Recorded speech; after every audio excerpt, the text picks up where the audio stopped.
This is John Drabinski, and you're listening to the Black Studies Podcast, a Mellon Grant-sponsored series of conversations examining the history of the field.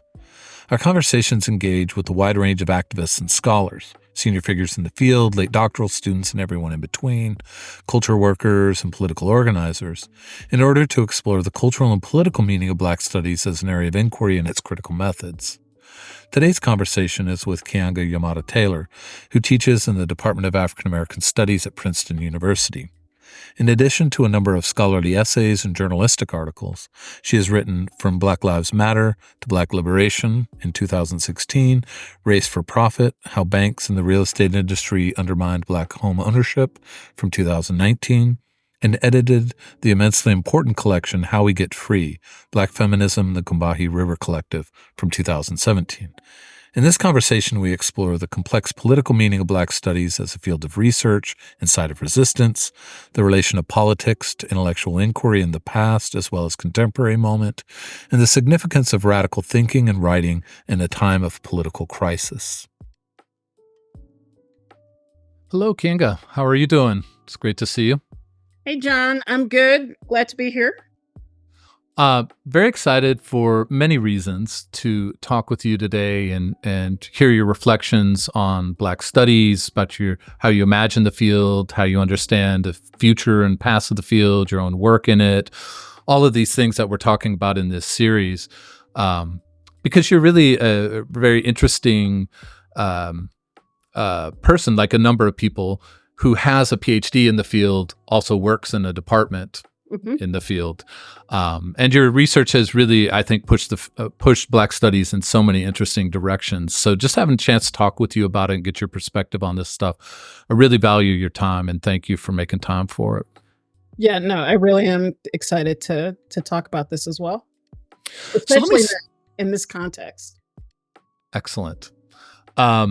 Well, let me start with a question that's not so much about the field of Black studies, but really an invitation for you to narrate in some way how you got here. I'm interested in sort of what drew you to the study of Black life, what drew you to Black studies in relation to the study of Black life, and what sustained your interest in both of those things. So I will say this is a long story, so I'll try to make it not super long. So I was an organizer in various different capacities before I decided that I would pursue graduate school. Mainly, I was working around issues in housing. I was working specifically as something called a tenant advocate, meaning that I went to court with people to try to circumvent evictions.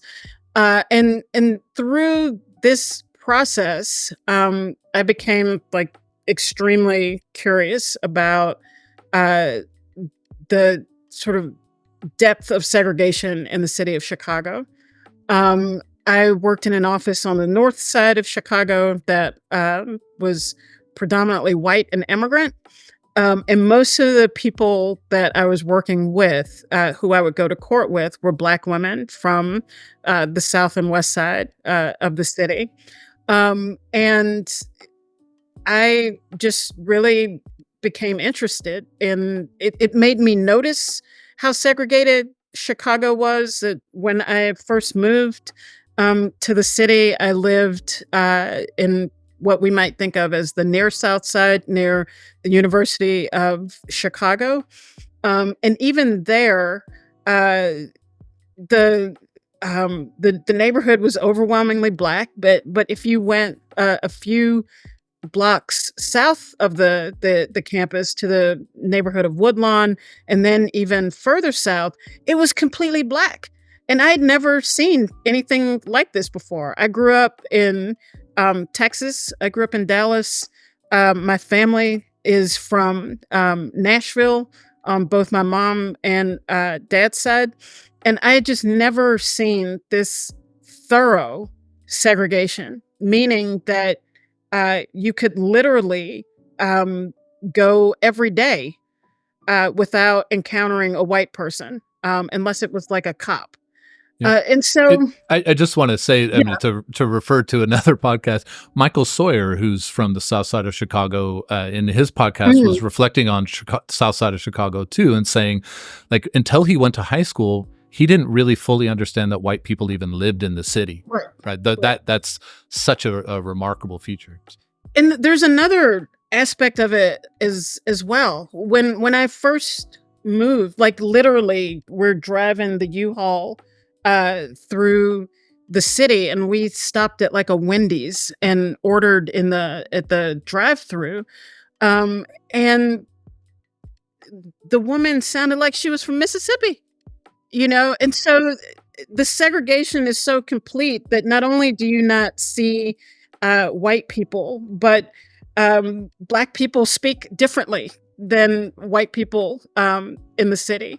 And so when eventually, as I started to do this organizing work around housing issues, I just felt like I had reached the limit of my understanding through my own sort of personal reading and work that I would do with other activists. We'd have study groups and that sort of thing to try to understand, but I felt like it was insufficient to what I wanted to really learn about the city of Chicago, but also the ways that Black people were being exploited in the real estate market. So I didn't have a bachelor's degree, though. So I had to, I was in a returning adult program, and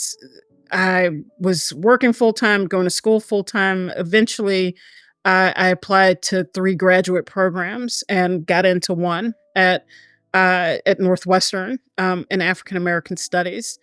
And so for me, it created a lot of flexibility, meaning that I was taking classes in the history department. I was taking courses in politics and literature, and it was all really trying to understand the ways that Black life in particular had been impacted by these policies and practices in a way that I eventually came to feel that I would not have been able to narrow in on that in history or politics alone. And so I took half of my classes in the history department. I'm trained as a historian, trained in how to do archival research. But I really came into this to try to understand how Black people were being impacted by real estate practices, but also by public policies that either collaborated with or encouraged those practices. And I felt like African American studies allowed me to really be zeroed in on that. Mm-hmm. Yeah. So thinking about the field, and it's interesting the way how your response, I think, really sort of built to this moment with this question, which is, when we think about the origin of the field, it has a twin tension, right? Twin origin that has a tension between it. One is the cultivation of an intellectual tradition that in the late 1960s, 1970s, disciplines had completely neglected, hadn't taken notice of. So there was that, given the immensity of Black Atlantic and African American in particular in terms of the origins of the field, expressive life, history, sociology, politics, and so forth, that's part of the impulse to found the field of Black studies. But alongside that is also this immense pressure from communities and the politics of students and campuses and towns and cities that, it's part of the Black liberation movement to not just be in neighborhoods, but to be in every place, including universities. And that push and that community relation is also one of the origins of the field. And I think the most famous sort of way this plays out in terms of Black studies debates, quote unquote, is, Manning Marable and Henry Louis Gates and the short little exchange in the dispatches from the Ebony Tower volume. But it makes me really interested in how we ought to be thinking about the field and imagining the field of Black studies 50-something years later with these two origins. How do you make sense of the field? How do you imagine it? How do you understand it, especially sort of with these as touchstones? Mm-hmm. I think that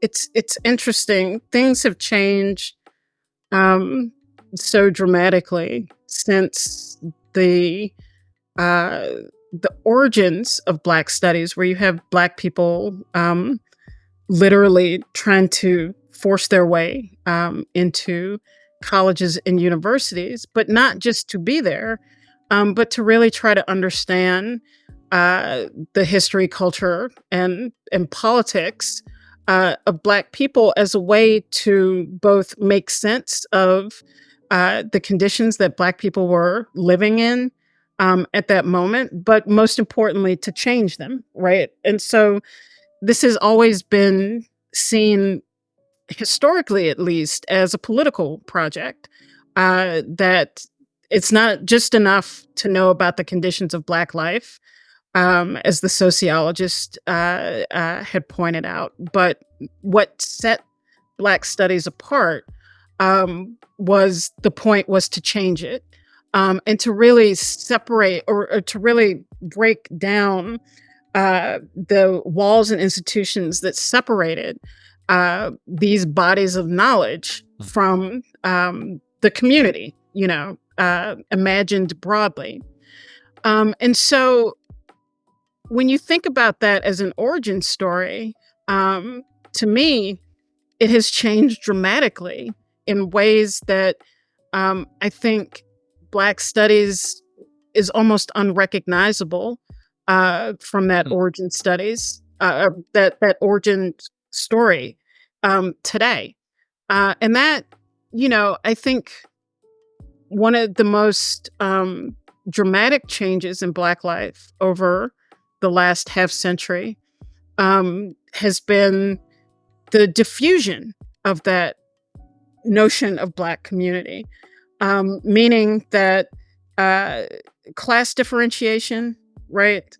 And with class differentiation comes political differentiation, access to actual social mobility, has led to a dramatic pulling apart of Black communities, the emergence of Black political elite, the emergence of the Black political class, and a small but significant economic elite has really changed what we think of as a Black community.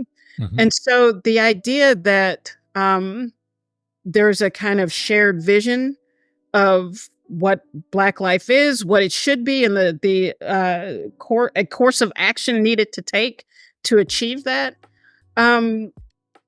There's never been if we all think the same thing, but there are ways in which the mutual exclusion and separation that all Black people experience meant that there was some level of collaboration that had to take place in order to challenge to challenge that, even though there were different ideas about strategy, different ideas about tactics. And so now there's nothing that really coheres that or holds that together. So what is the Black community? What is Black thought? What is the Black experience? I wrote an article for a magazine that a digital magazine that I co-founded called Hammer and Hope, called Black Class Matters. And when I was writing that, there was a series of polls that Pew did over a long period of time that showed that there's a large percentage of African Americans, maybe 41%, who no longer see themselves as part of a Black community. All of these different polling points that looked at the ways in which Black America has really pulled apart, what it means for there to be a growing number of Black immigrants, and the kind of identity formation of what it means to be Black. And so I think that that has changed what this field means. And I would add to that that the class dimensions of who is college available to has changed those dimensions. So if you have college widely available in the late 1960s, I mean, it's somewhere like CUNY in New York, you have open admissions until the early 1970s, which basically means anyone who wants to go to college can go to college. Then that it makes it viable to talk about bringing down the wall or the institutions or whatever that are separating the community from the university, and seeing that as a place that is generative and fomenting politics and strategy for how we take on the machine.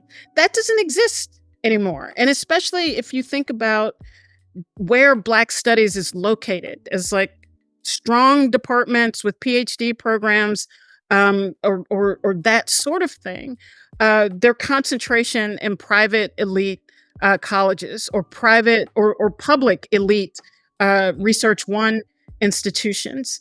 It changes what Black studies means, what African American studies mean, what it means, who's it available to, the kinds of questions that people are contemplating, the kind of work that people are doing.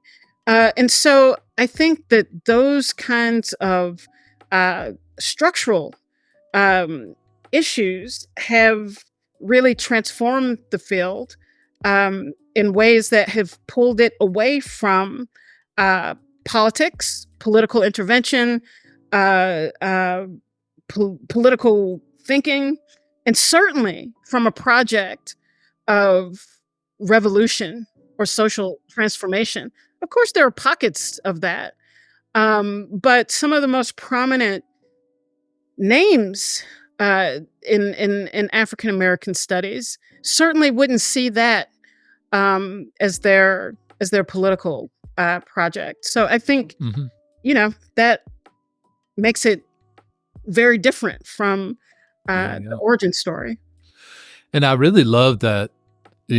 I think that's so important to contemplate. What does it mean for San Francisco State? And I don't know for sure if the Cal State system was open admissions in the late 1960s. My father went in the Cal State system, which makes me think it was open admissions, given his early college record. But it certainly was accessible, right? And cost only the fees. Right. And the fact that that's where it starts, and then it ends up, you and I are talking from University of Maryland, which is, as you say, this, it's a state school, but it's the exclusive school, and Princeton University, right? The fact that this relocation of the imagination of Black studies is something we need to really sit with. Right. And I'm just really, all to say, I'm really glad you put it that way. I just think the open admissions, the affordability, the kinds of institutions. And let me just say that cleavage is about to get dramatically worse. Because in the public institutions where we have not necessarily departments, but we have weak programs that are under-resourced and underfunded, they are in the crosshairs now, right? As the heartbeat of diversity, equity, inclusion, backlash, and attack. And so the harbinger is the attack on AP Black Studies or African American Studies. And this idea that Chris Rufo has promoted, that Black studies and all ethnic studies are grievance studies, and that they promote divisiveness and essentially need to be ended. And so we're going to see fresh attacks, on these fledgling programs that struggle to keep their classes populated, to have class at all, not necessarily because people are not interested, but because they have been underfunded and under-resourced. And so then you will get an even greater sort of focus and concentration at the elite schools, making this distinction and division even more acute and intense. Yeah, the consequences of that, I mean, needless to say, are really, really severe.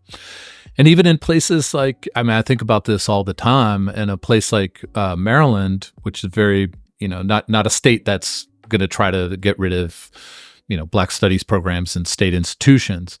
Nevertheless, the effect of this demonization is so intense for what it means for a student to enroll, because they're hearing this stuff is bad or it's poisonous in my job future or my social future, whatever. And it's about to get really worse. This is not going to be a fun next couple of years or more around these issues.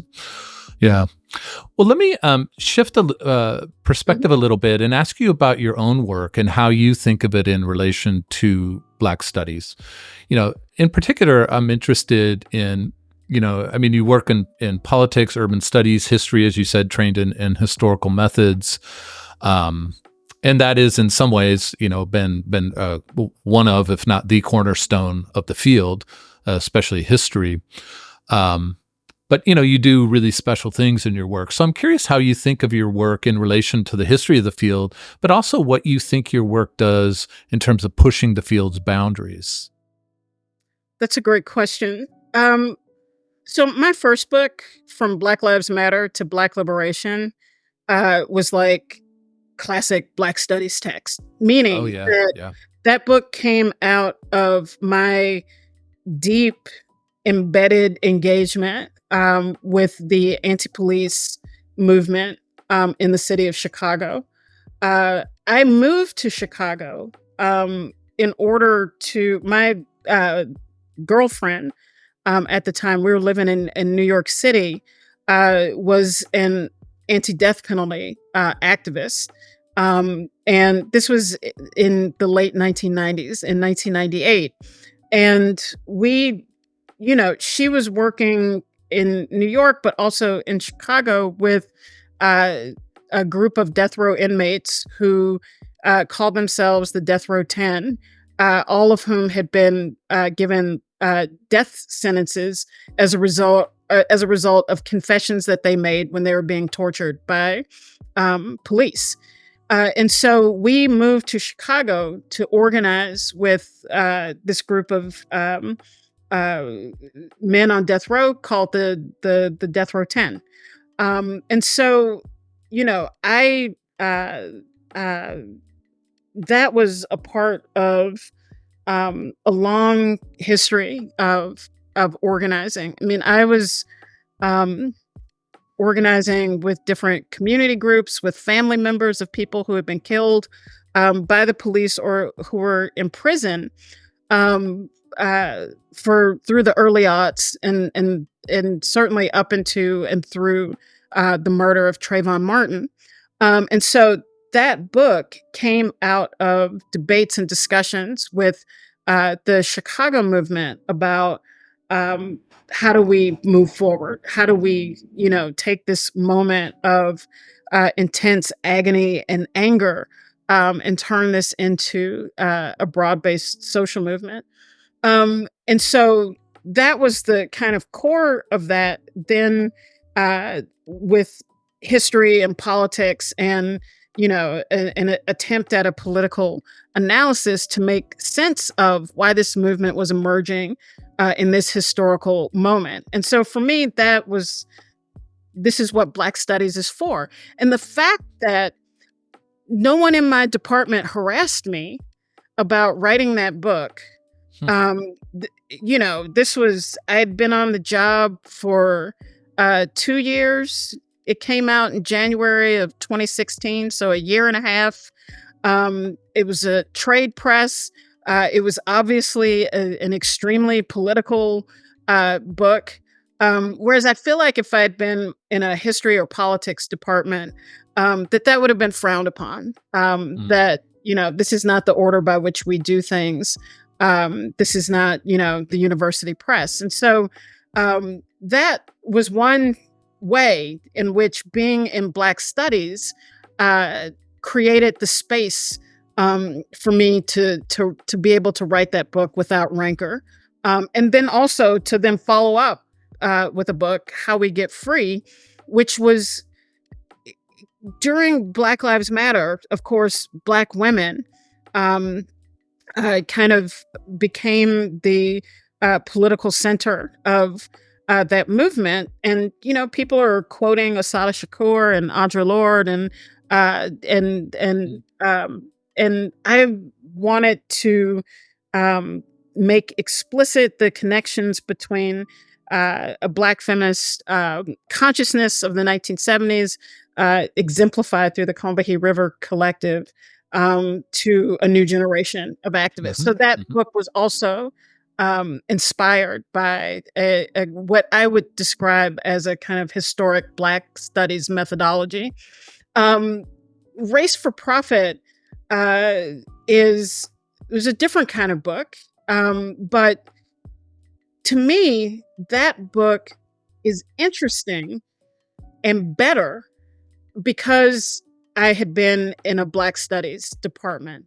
And what I mean by that is that this was not just a kind of straight, well, now we're going to talk about the history of racial discrimination and show you some evidence of policy discrimination and what is the policy solution, blah, blah, blah. I very consciously wrote that book as a Black studies examination of what racial discrimination means. And so what did that mean? The most pronounced way that comes through for me is to look at the experiences of Black women.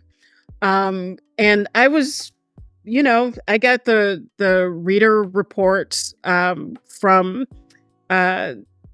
it was the I think it was like a first draft or something like that, where one of the reporters was like, I should drop the stuff about Black women and the welfare state because, that has been covered elsewhere. And so I, ignored that. And because I wanted to bring the experiences of ordinary Black people into this work. I wanted to read a wide variety of sources, understanding in a critical Black studies way that, if it's not in the archive, it doesn't mean that it gets left out.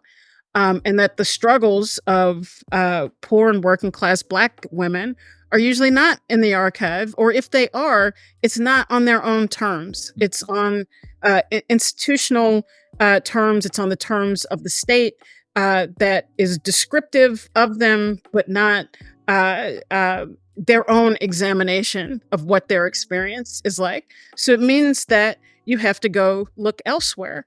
And I remember this distinctly from debates and discussion in my Black studies classes as a graduate student. And this to me was so important because, if you go to a place like Northwestern or, some of these private schools, they're mostly white and it's a different kind of discussion.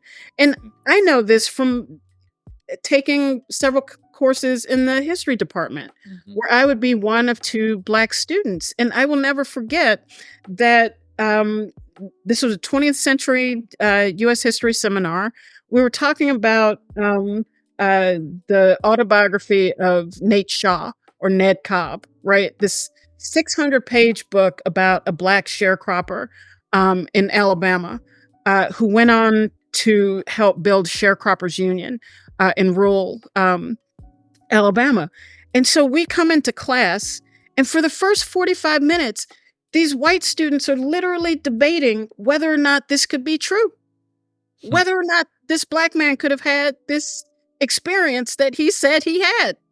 And so in Black studies, it was not, in our seminars, it was not romance and we're all sitting around, singing "We Shall Overcome" and holding hands. I mean, people generally tended not to like each other. It was like a kind of usual graduate student rancor, but I was going to say it's still grad school. It seemed a little bit extra, but what we did not debate was the capacity of poor Black people to have like real life worldly experience. What we did not have to spend 45 minutes talking about was the humanity, curiosity, individuality of Black people.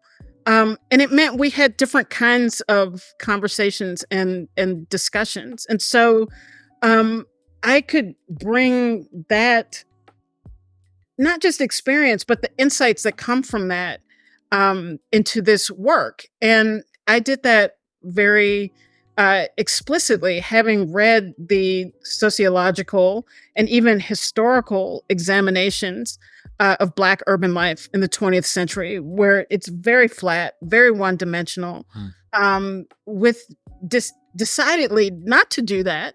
And that came from Black studies. So it definitely has shaped every aspect of the scholarship, even the different kinds of scholarship that I do.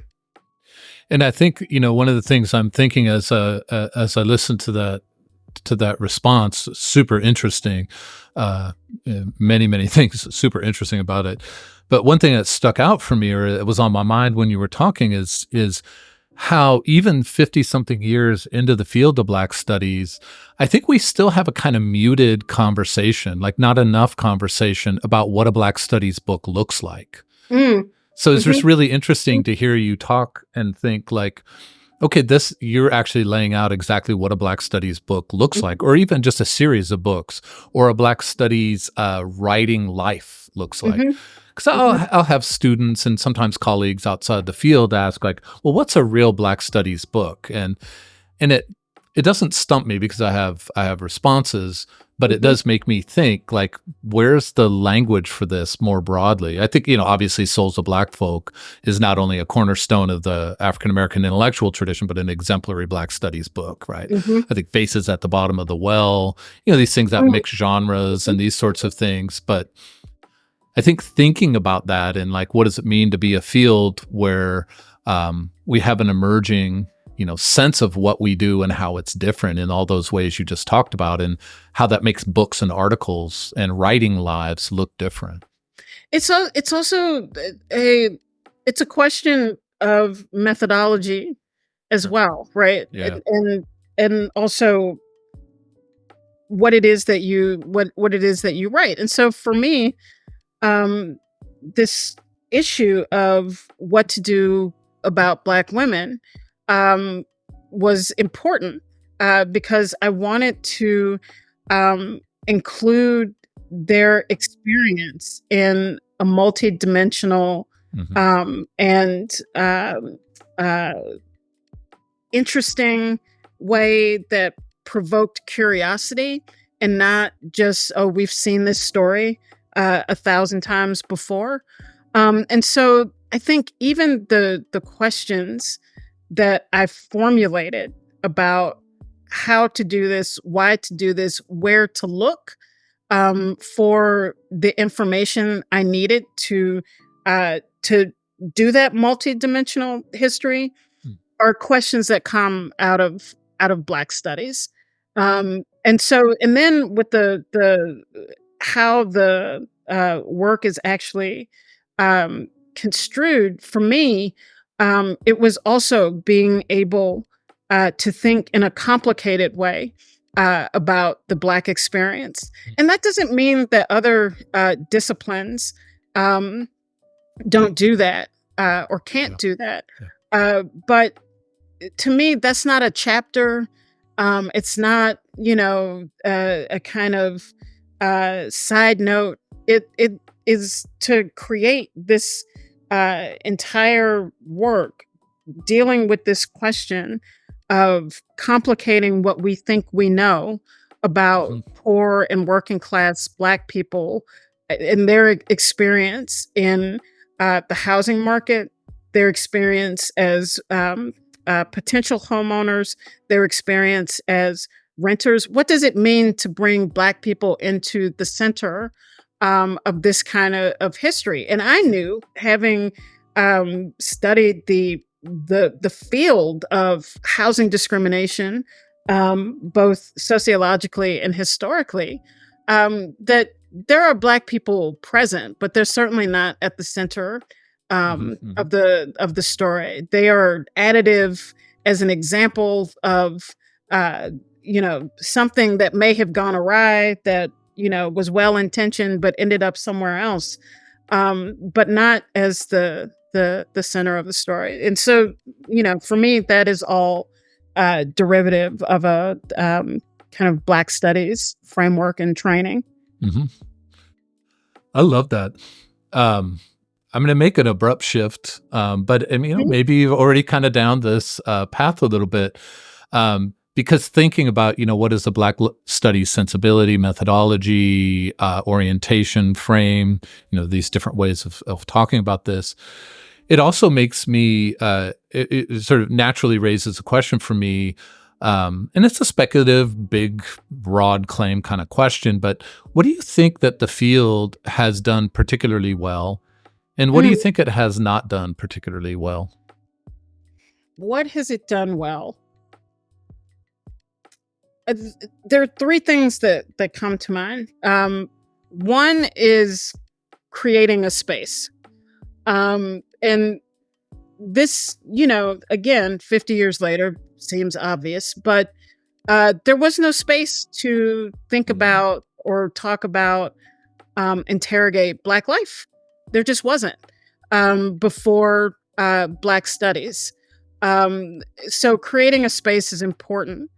Um, and then two, and these are all related, uh, is seeing Black life in a dynamic way.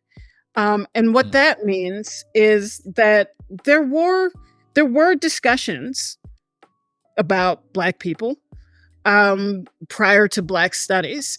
The field of sociology is full of them, and here you see a kind of dark, dank, dismal existence, right? Mhm.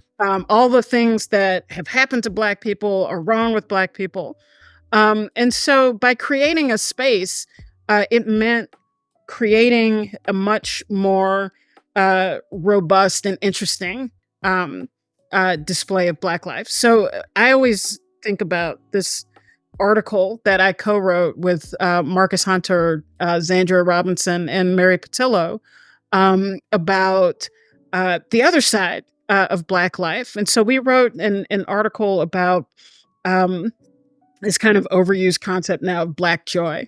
And I wrote about Black Little League in the 1930s through the 1970s, and at the epigraph of this article, I can't remember it offhand, but it was from Zora Neale Hurston. That was essentially, Black people have 100 other things to think about than just, the Klan knocking someone over the head, right? Mhm. Mhm. And so the capacity to think and explore the many dimensions of Black life, not just questions of exploitation and oppression. And then the third thing um, is diaspora and diasporic studies, and really that Black life is expansive and not a single or particular thing, but that it exists in different places, different histories, different contexts, and that has led to an interesting comparative studies and understanding of the multiplicity of Black experience, which creates the possibility of some collaboration and explanation of some tensions, and really just giving an incredibly expansive understanding of the different sites and contexts of Black life that I think really could not have existed without Black studies. What do you think the field has not done particularly well? Um, I would say that this is probably related to what I raised earlier, which is really capturing the diffusion of Black life in the United States in particular, the impacts of um, the end of segregation and Jim Crow, even in its formal capacity, which we know has been fraught and incomplete. But what did the space for some social mobility for some people, the development of a Black political class and a Black elite, what has that meant for Black life? An examination of class and how this pulling apart of um, Black America, which I am most familiar with, creates different cultural questions. It creates different political questions. I feel like there has been a tendency to try to reify Blackness as, even if we talk about it existing in different places, they're queer Blacks, they're Black women, that it's still one Black thing, that there's still like a flatness, even in recognizing that there are, everything is not seen through the perspective of Black men. But I guess that there's very little examination of how the transformation of class relations in Black life don't just change class relations, but they change the entire social sphere. And the changing of the social sphere raises not just political questions, but political conflict. Like I have not seen a serious Black interrogation of what it has meant to have Black women in mayoralities in 2020 leading the repression of a Black rebellion. Like there's no serious interrogation of that. Instead, it's this kind of, I'm rooting for everyone Black. Well, are they rooting for you? Like, what does that mean?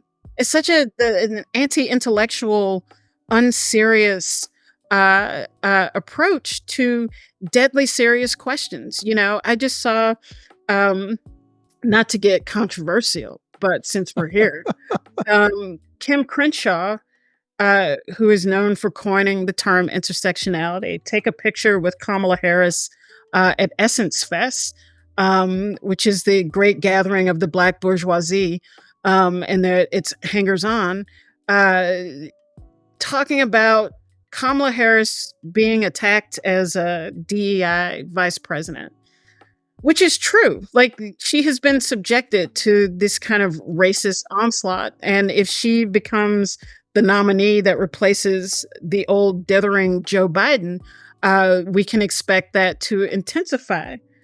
But is there no complication of this?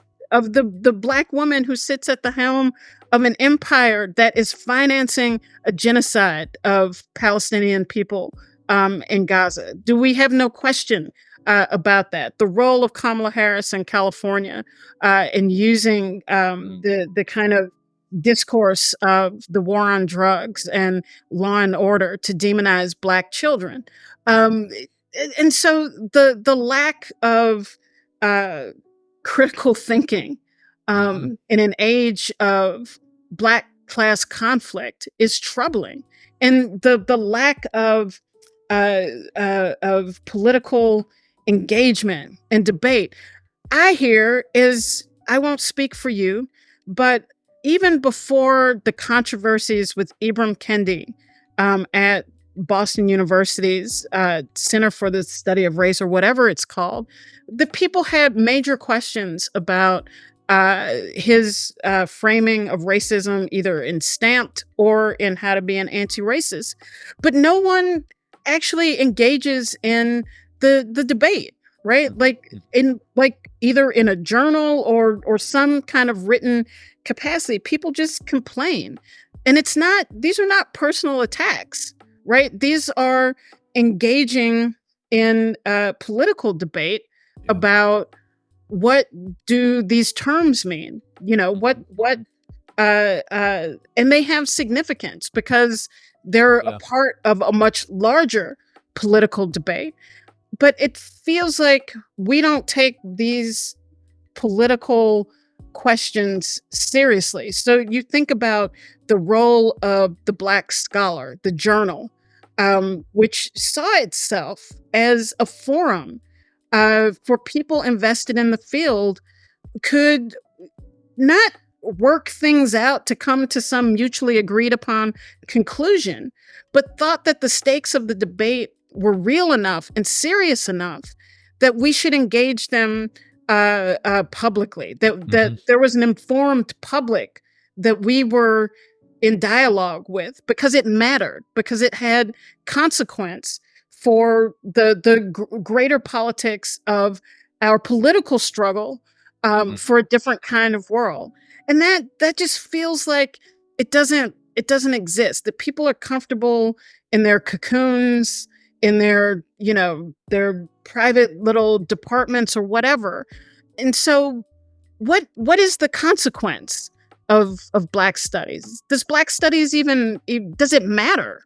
Of course it matters as, people get degrees, but does it matter the way that it mattered in an earlier era where people saw that it was a critical part of the Black struggle for a different kind of world and society? Well, if you've bought into that world and society in an uncritical, there's some criticisms, but for the most part, it's okay. I'm doing my thing. You're doing your thing.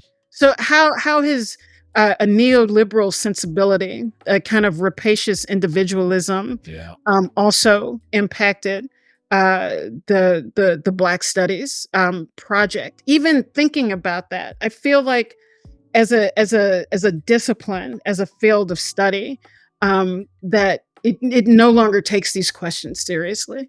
Yeah, you put it neoliberal hyper individualism. This is where I show my roots out west. It's a rancher libertarian profession. And how then is the institutionalization of a radical disruptive project and an expansive project, as you keep coming back to? I love that. How does that institutionalize itself, right? The radicalism of that, the expansiveness of it, the interruptive power. And I would love to solve that. I think we're probably entering the era where just pissing off conservatives is going to feel like radicalism. But as you're pointing out in terms of your trajectory, I'm so glad I asked, by the way, about sort of how you got into Black studies, because working on death penalty, working on housing, this makes it's not enough just to piss off Republicans. It's got to be, it's actually, there's some existential and material teeth to these kinds of interrogations.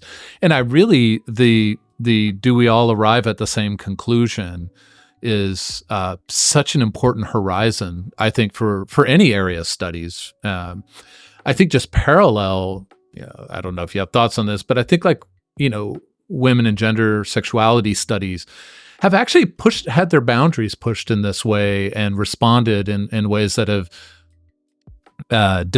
made more diffuse internal to those fields. And I'm wondering where that is in Black studies,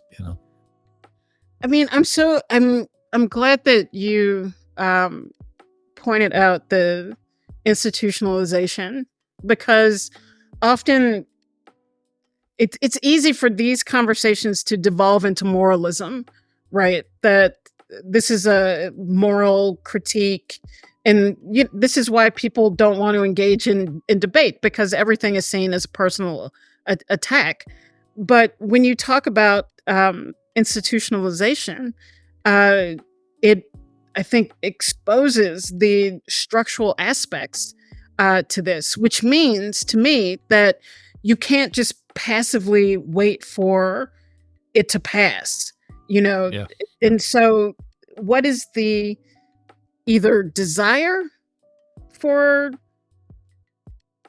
raising some of these questions or the intentionality around it? Mhm. But I don't know. I don't know if people want to engage in Black studies this way, or is that seen as anachronistic? That was then. This is now. We have evolved into. This is what it means to be a responsible discipline. Is that you're aloof to these social questions and the social dimension of them. So those are, those are questions that have to be, I guess they don't have to be taken up, but I do think that as this discipline comes under much more pointed threat and political attack, which I hope everyone can see on the horizon, I hope people see it. Jesus Christ.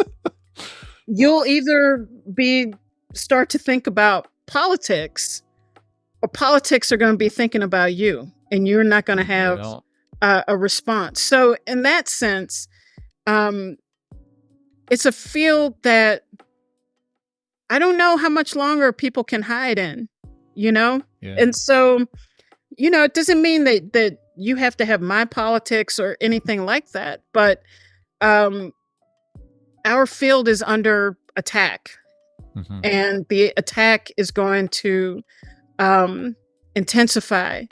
And in many places, our fields were imposed upon administrations. Black Studies did not have a department at Princeton until 2015, when there were the largest protests in that campus's history involving anyone took place. Wow. So that involved a massive civil disobedience with hundreds of people, with the central demand of the students is that they wanted Black Studies on campus. So we were not invited guests. And that, you look at our history as a discipline, almost everywhere, we were not invited guests. We imposed ourselves. So when you impose yourself, even if you've been there for a minute, right? Like, you're not going to find the most steadfast allies who are going to fight heartily for you to stay. So if you don't have your own kind of understanding of that and how you fit in the institution, it gets hard. So politics is not just, a fun thing to do on the side, oh, this is my hobby. I like to dabble in politics. Politics is about survival and whether you're going to be there or not. Yeah. Wow. I mean, I don't know what else to say, except I find that really moving. I find that really moving and troubling, right? Because it asks difficult questions. I'm really glad everybody listening, is going to have that question turned back to themselves, as we all should, and we should keep coming back to that. I'll just say anecdotally, as the conversation with you, not with me, but I had a student here at the university. I'll just say her name, Kelsey. I won't give her last name. So Kelsey, if you listen, what's up? Who asked me if I could be her advisor or director, or whatever they call, for an individualized major where you create your own major. And the title was Black Liberation Studies. And I was like, man, I'm in an AFAM department, like just major in African-American studies. And she said, I look at the classes and I look at what's going on. I don't feel like that's Black liberation studies. And like, that's a long story about the conversations that Kelsey and I had and what she wanted to Mhm. do, and there were other factors as well. But I felt like that was a kick in the liver. I mean, I was Mhm. like, what are we doing if students don't look at us and say that's Black liberation studies? Mhm. But then I was like, that's a fair assessment of most places, and Mhm. I don't mean that as another kick in the liver of colleagues or other departments, but really as a question, because it was a question that I put to myself, right? Like, Mhm. what does it mean that a student would say that? I love that she said it. I mean, it takes some Mhm. courage Mhm. as a student to say that to your Mhm. teacher. But if you know Kelsey, she's plenty courageous that way. Um, but that's my sort of anecdotal thing that kept coming in my mind as you were talking. I was like, let's find a place as Black studies where that's Mhm. never a question. Mhm. But Mhm. I think it's a fair question to the field broadly, and it shouldn't be. I think it's a fair question, and I think that it is emblematic, really, of how things have changed, Yeah. right? And that, I mean, that was the earlier point about the differentiation produces different questions, Yeah. right? Different concerns that aren't always tied up with Black liberation, that mostly aren't tied up with Black liberation. And so I think that's part of what we're saying. What we're saying. I also think that um, my experience with a lot of young people is that we need basic knowledge and understanding, and that is still missing. Oh, yeah. I've had like, because our courses aren't required if you're not a major. I've had students who self-select. So I always think about this young white kid, this male student who's in mechanical engineering, who came to I teach a class on racism and inequality in American democracy, and he came to my class his last semester of college and just was like, I didn't want to leave the university having never taken a class about Black people, and it's like I've had students who have pursued undergraduate degrees in public policy who do that themselves. And it's like there is still, even with that deficiency about, you know, Black liberation in the curriculum, that there's still such a basic lack of understanding Yeah. about Black history and Black people, Black literature, Black music, that we need more, right? Like this should be a time of expanding the curricula, Hmm. not making it smaller, but we need classes in all of this. Yeah. And so that, again, expanse. We need more understanding, more knowledge, more classes. And it's, once it's not a stages approach that once you know basic things, then you can know, more about the politics and strategies that come from that. But I feel like there's just such a basic lack of understanding. I have the students who, when I say it's complicated, it's students who come to class who, this, I will never forget this. I had a class of it was 17 students, 14 Black women, and 3 Black men. And they're all going on how nothing has changed. Mm. It's all the same. And I'm like, I'm, I'm pretty cynical people, but Yeah. Come on. outside of our building, they used to sell slaves on this campus. So we got to think of something more sophisticated than, nothing has changed Yeah. and it's all the same. So we have a lot of work to do. Yeah. I mean, I think that same thing when people, yeah, I remember a student having a similar kind of thing of students saying, picking up a really kind of a social media trope about, we're not our grandparents' activist generation. And I was like, have you ever looked at those dogs and fire hoses and rubber bullets? I mean, let's not let grandma and grandpa like get some respect for the courage that took. Also, they were dressed in suits often, like they're dressed and they're facing things that just watching them scare me. So I'm like, I mean, let's elevate that. But yeah, things have changed. And also let's honor the intensity of those struggles. Change and continuity. Yeah. That's life. They can parallel each other, come together. Well, having pushed against this notion of institutionalization, let me actually run towards it for a minute and think about the institutionalization of Black studies and tagging this really to a previous comment that you made about Black studies as having a kind of methodology or having emergent methodologies. And I want to sort of frame it that way, to ask this question, very much speculating on the future about like, what would mark the success of Black studies? Would it be the ultimate success of Black studies to have so transformed disciplines? Because part of it is founded because the disciplines then study Black life and Black people as people who have lives, right? That, Black studies has had an enormous impact on how the social sciences and humanities construct their curricula, hire specialties, books, etc. So is there a sort of destiny of Black studies as in its success to have so transformed the disciplines that we really don't need Black studies anymore?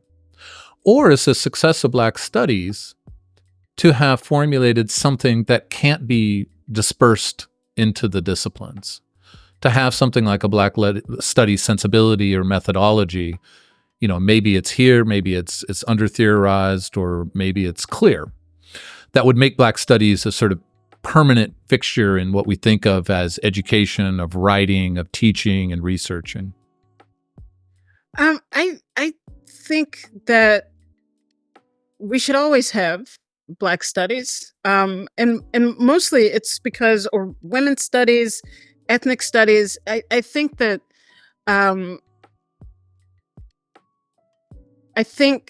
when things get absorbed into just a kind of wider curriculum in the context where we live in a society where racism is relentless, where there are relentless efforts to undermine any understanding of history because it has political implications. Because if what Black people and others have said is true, that not only were Black people enslaved, but subjected to 100 years of second-class citizenship, and as a result of that kind of institutional racism, it bequeathed new forms of institutional racism, which also contributed to a lower quality of life or standard of living that has been measured in all sorts of ways, by income, by wealth accumulation, so on and so forth. If all of that is true, then so is the political demand for reparations, so is the political demand for an expansive welfare state. And because of the realities of the political realities and implications of those historical truths and their contemporary manifestations, there is always a political agenda that is tied to stamping out Black studies, whether it's in a Black studies department or whether it's in a traditional history or political science department, because the history matters. It has political consequences. Yeah. And because that is the society that we live in, there will always be an effort to quash that history. That's what we're seeing now. We're seeing it unfold. The Republicans aren't just attacking Black studies because they don't like Black people. It's because that history has political implications. Yep. And they believe that, as Scott Walker, the former governor of Wisconsin, said, that the GOP will never win another election by normal means if they continue to lose their children to this radical curriculum on college campuses. And so I think because of that, there has to be a dedicated space where, on some level, we pledge that this history will not die, that we will continue to teach this history. So it can be absorbed, as it has been, into existing curricula in other disciplines and departments. And, history departments teach some aspect of Black history. Literature departments teach Black literature in its many different manifestations.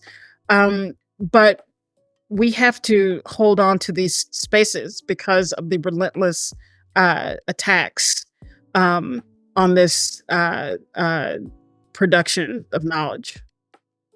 I love that. Very nicely put. Yeah. Let me ask a final question that is just as less speculative and more, counsel us, but also as a little glimpse into your passions as a Black Studies writer, scholar, and political actor, which is, what is the question you think we should be asking in the field?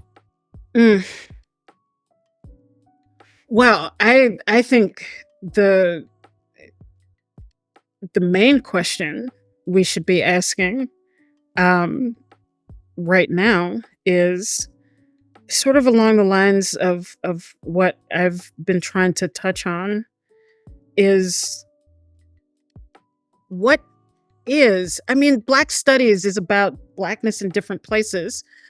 So at least one of these questions has to be, what does Black mean in the United States today? And that is a question, I think, that touches on this class issue. It touches on the issue of Black immigrants. 10% of Black America is now of immigrant origin, and how does that change what Black liberation means? How does that change the more local notion of Black politics? And so I think that we're still operating with an old idea of what Black is. And so what does it mean to be Black in this, maybe is this a 21st century question? Is it 50 or 60 years after this last prolonged iteration of Black struggle? How has Black life changed? And how, with that, does that change what it means to be Black? How does it change the social questions, the political questions? That doesn't assign a moral value to them, that this question is more important than that, or, this group of people, the Black middle class, is more important. But I think we can't just continue to recycle ancient ideas that came out of a different social and political context that don't fit with our social realities today. And so I don't know if that is one question, but at some point we have to deal with the changes that have come about in Black life in the last half century and make sense of them and try to understand them and understand how that has changed what people think of community, what people think about what are priorities, what needs to happen, what should be done, who's on your side, who's not. Has it realigned political possibilities? What does it mean that 20% of Black men might vote for Donald Trump? Like, we have to get serious and think about these questions and not just be living in a Black past and then, an old idea about what it means to be Black, as if the world hasn't changed. I love that. What a fantastic place to conclude here. So, really well put.